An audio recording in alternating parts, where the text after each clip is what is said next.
In this video, I'm going to share with you the 7 habits to increase your confidence. See, the truth is, we're all seeking confidence. But if you're someone who's ever lacked confidence, felt insecure, or had moments of uncertainty or instability, this video is for you. The first thing that confident people do is that they work through their past. Often, our anxiety and insecurity comes not from where we are now, but what we've been through before. We think that what we went through was something we deserved, or we feel what we went through defines who we are today, and that makes us feel a lack of confidence. Confident people, however, don't let their past live as it is. They try to make sense of it. They try to learn how they can navigate through those past experiences and see how they've been effective. I want to share with you a really practical activity you can do. What are the gifts that you received from your parents? What are the skills? What are the qualities? What are the abilities that you gained from their parenting? When you realize that, you're already reaffirming the definition. As you learn to assure yourselves and become confident about the abilities and qualities you have, you're creating confidence. Now, I also want you to reflect on what you believe are the gaps that you may have received from your background. What are the areas of your life that you feel you missed out on that make you feel insecure? When you understand that, you start to recognize that this isn't a gap in you. It's a gap or a hole in your experience. Now remember, you can always improve your experience. You can always improve yourself. But first, we have to conquer the past by trying to understand it. The second way to develop confidence is to construct a high-value skill. When we have a high-value skill, we learn to value ourselves and we don't let other people dictate our value. A lot of the time we don't feel confident is because we don't feel we have something to offer. But here's the thing, each and every person has a genius and has unique potential, but we have to turn that potential into an expertise through practice. For me, I remember being an extremely shy kid growing up. My parents forced me to go to public speaking and drama school from age 11 through to age 18. I realized that as I developed the skill to articulate and communicate effectively, it allowed me to be more confident. And then my confidence was gained when I learned through the Vedas, when I lived with the monks and learned how to meditate. As soon as you start to learn a high-value skill, you start to develop your confidence. Young people especially struggle because they feel like a generalist. They feel like they're okay at everything. When we can actually focus on mastery, we start to develop confidence. And this is a healthy way of developing confidence, because in the pursuit of mastery, you will overcome lots of challenges. You will have to develop resilience. You'll actually have to deal with setback and failure. Now your confidence is not based on arrogance or cockiness. Your confidence is based on your ability to deal with challenging situations.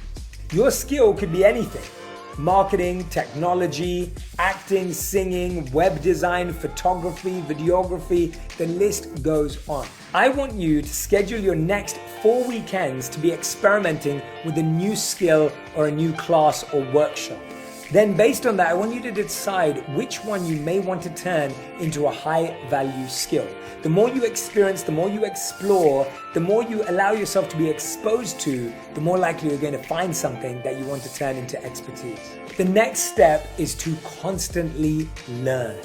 Now, this may sound like a lot of work, but actually learning can be something that gives you a sense of achievement, sense of drive, sense of momentum, and a feeling like you're moving forward and towards something.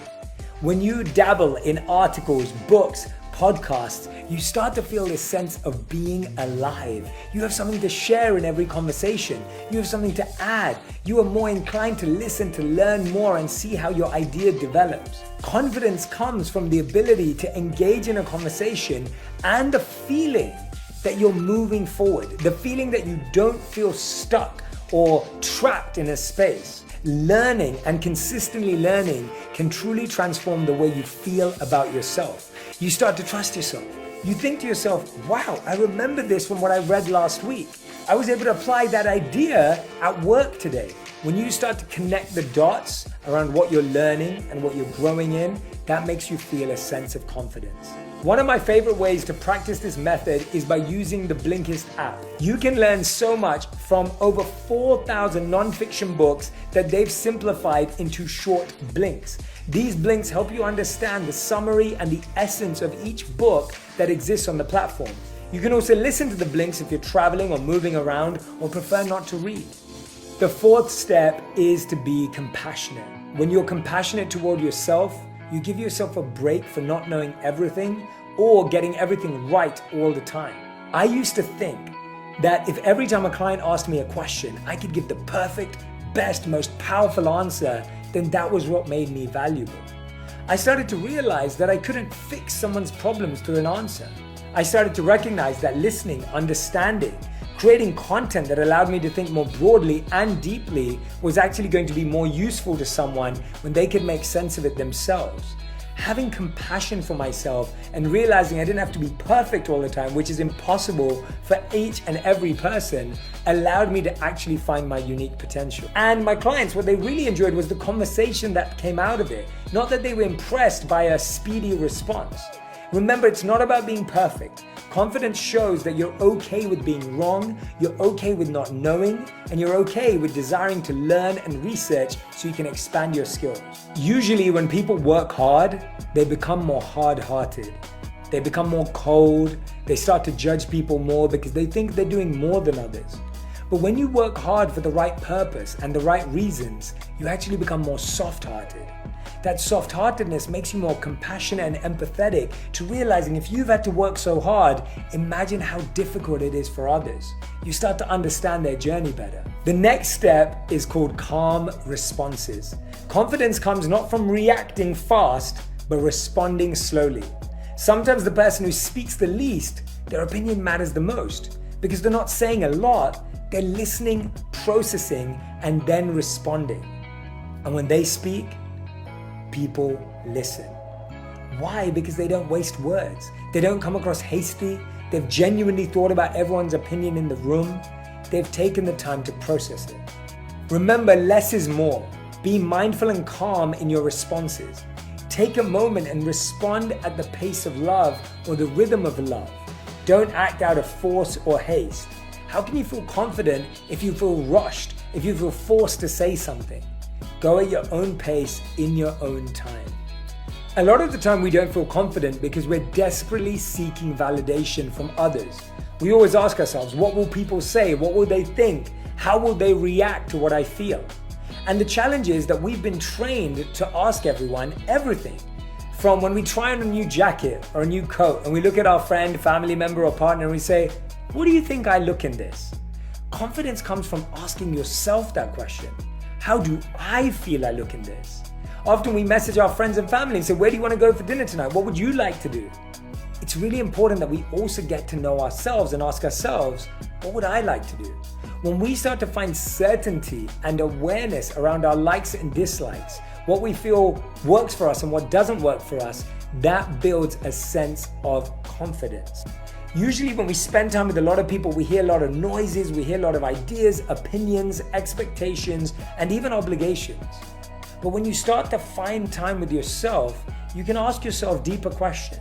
Ask yourself how you truly feel about something and what your genuine beliefs are. Then you can act on that internal certainty rather than all of the external uncertainty. And finally, the people that are confident because they competently prepare. Preparation is so underestimated in every field. If you're confident, it's not because you just have a sense of self-belief. It's not just because you act it. It's because you've practiced, prepared, and worked. You've planned, you've visualized, you've prepared your energy, you've prepared your mindset. That's why the development of daily habits allows us to get there. Right now, Blinkist has a special offer just for our audience. Go to Blinkist.com/JShetty to start your free 7-day trial and get 25% off a Blinkist premium membership. That's Blinkist, spelled BLINKIST.com/JShetty to get a 25% off and a 7-day free trial. I hope that you're going to try out at least one of these 7 habits and watch how your life changes.